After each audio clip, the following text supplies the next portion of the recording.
Yeah, good evening, folks. Yeah, last session of the conference, so let's get straight into it. I'm Milind Pandit. I'm a PhD student, finally a PhD student at the University of Cambridge.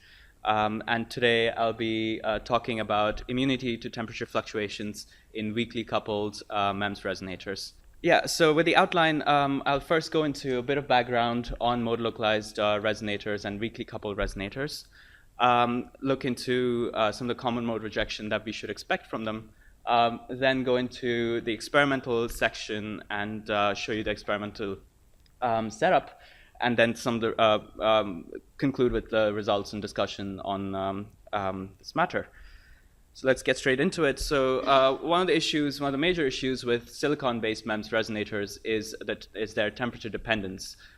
So the output metrics, generally frequency in this case, we see that there's always a negative frequency dependence with temperature variation, and essentially it's due to the intrinsic material properties, which can be named the culprit.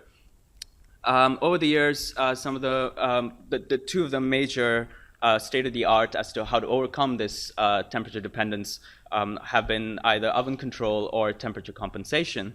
Oven control essentially includes controlling the temperature or the environment around the MEMS resonators to a very highly controlled level in order to make sure the temperature fluctuations are minimized. Whereas temperature compensation essentially includes a well-calibrated thermometer or a second resonator that is used to compensate for temperature-based fluctuations in the frequency. Now, both of these have their own advantages and disadvantages.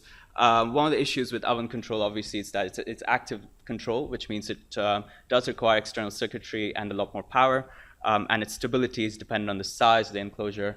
Whereas in the temperature compensated method, the calibration is an issue, and especially with when using a second resonator to compensate for temperature, it is highly unlikely that manufacturing tolerances will allow for similarly fabricated resonators.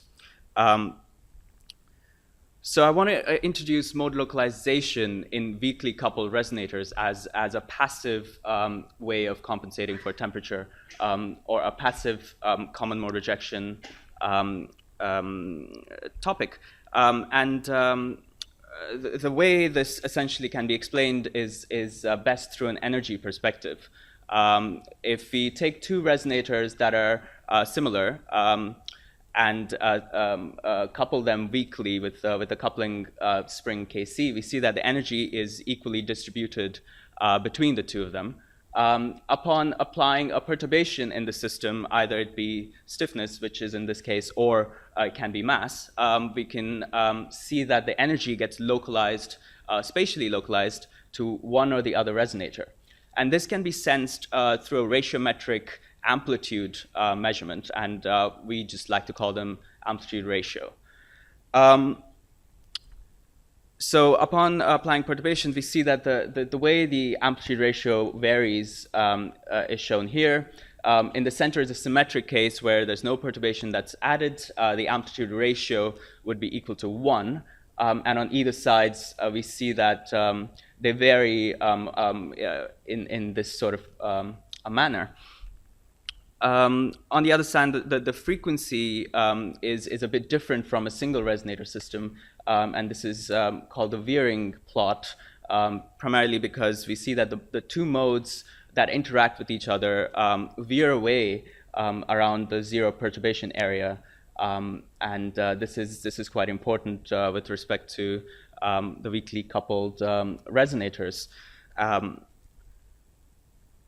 And to better understand this localization phenomenon, I'm showing you two of our resonator systems, which are two double-ended tuning fork resonators that are mechanically coupled. And on the left-hand side, you can see the zero perturbation level where they're symmetric, and the energy is equally distributed between the two resonators. And upon applying a perturbation in stiffness, we see that energy does get localized to one or the other resonator. Now again, if we if you look at the reasons why common mode rejection can be quite advantageous in this system is because the mode shape in both those modes is actually extended across both the resonators. Unlike a differential resonator configuration where we've got two separate resonators with their two separate modes, here the mode shape is extended across the resonators, and this causes for a good hypothesis to expect good common mode rejection. So any sort of temperature fluctuations that would be affecting one of those resonators would also affect the other, and a ratiometric readout would cancel that temperature fluctuation. Obviously, this has been studied before, but one of the issues is looking at various different limiting factors for this common mode rejection. So in this study, we'll be looking at some of those limitations and what we expect them to be, and also look at various different operating points and operating regions, and see how the common mode rejection changes accordingly. So let's get into the experimental section. We're using two coupled double-ended tuning forks. In this case, they're electrostatically coupled. As you can see in the center, there's with the help of two capacitive plates. We have one drive electrode and two sense electrodes to sense the amplitude of vibration. And we apply perturbations in the form of electrostatic stiffness. And obviously, this is a test device. This stiffness can be representative of a change in acceleration, a change in charge, and at the moment, we're just showing it as in the test device. The resonators are manufactured using SOI MEMS and from MEMS cap. This is the measurement setup. We see that in the center, the resonators are in a temperature-controlled area. This is only done so that we can ramp up the temperatures and vary the temperatures in and around the resonators to test for temperature dependence. The output current from both the resonators is passed through a TIA, transimpedance amplifier, to change it into voltage, and pass through bandpass filter to reduce noise, into our lock-in amplifiers, which are Zurich Instruments off-the-shelf lock-in amplifiers. And it's also, these Zurich Instruments are also used to close the loop and perform closed-loop studies on this. The temperature control itself is done using Stanford Research Systems temperature controller. We've got the chip that's mounted on an aluminum PCB that allows for minimal gradients across the length of the chip. And there's a power resistor to heat up the chip and a thermistor to measure the temperature. Let's look at the results.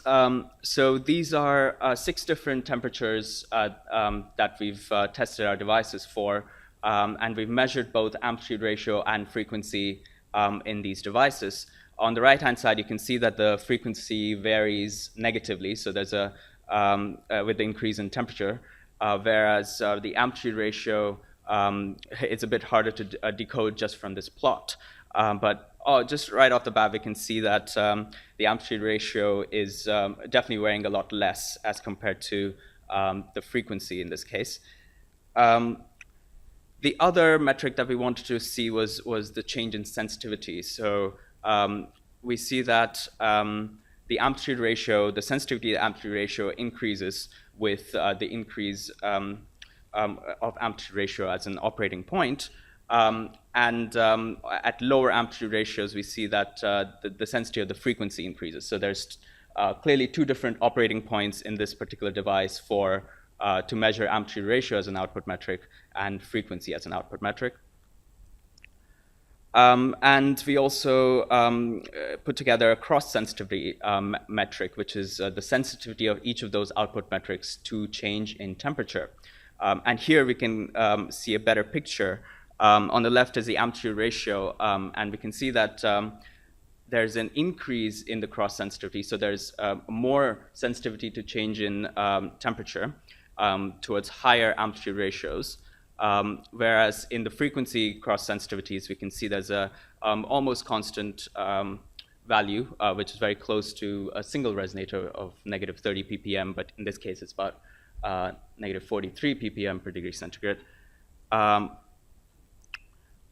And it was very important to normalize these two output metrics because a direct comparison doesn't yield the best conclusion. So a figure of merit was created in this case, which is essentially a ratio of the cross sensitivity, or the sensitivity to temperature variations, and the sensitivity of each of those output metric to the input measurand, or in this case, a stiffness perturbation. As I said previously, the operating regions for each of those each of those output metrics are different, and we've chosen the higher amplitude ratio as an operating region, and a lower for amplitude ratio output metric, and a lower amplitude ratio as the operating region for frequency output metric. And this allows us to notice that the common mode rejection, which can be expressed with this figure of merit, it's 2 to 3 orders of magnitude better at the amplitude ratio output metric as compared to the frequency output metric. But again, it was very much important for us to understand the various different factors that would go into creating this finite common mode rejection in the amplitude ratio output metric. And by looking at the expression for these, for the amplitude ratio, we see that one of the major culprits is Kc, or the coupling stiffness. And we fear that quite a lot of these variations that we're seeing with the temperature are due to the variation of the coupling spring. As you can see, the factor K, or the stiffness of the resonator, is absent from the amplitude ratio output, which is present in the frequency, which leads to the higher temperature dependence. And the factor delta K, which is essentially the stiffness mismatch between the two resonators, is generally not on the same order of magnitude as Kc. And also, because of the fact that we can tune these amplitude ratios, this delta K factor is not a major contributor. So we've narrowed it down to Kc, or the coupling stiffness. But again, there's some devices that are electrically coupled and some devices that are mechanically coupled. And our future studies are going to be looking at the variations in the common mode rejection between these two different coupled devices. And also trying to compare this with a differential frequency output metric, which is essentially the state of art.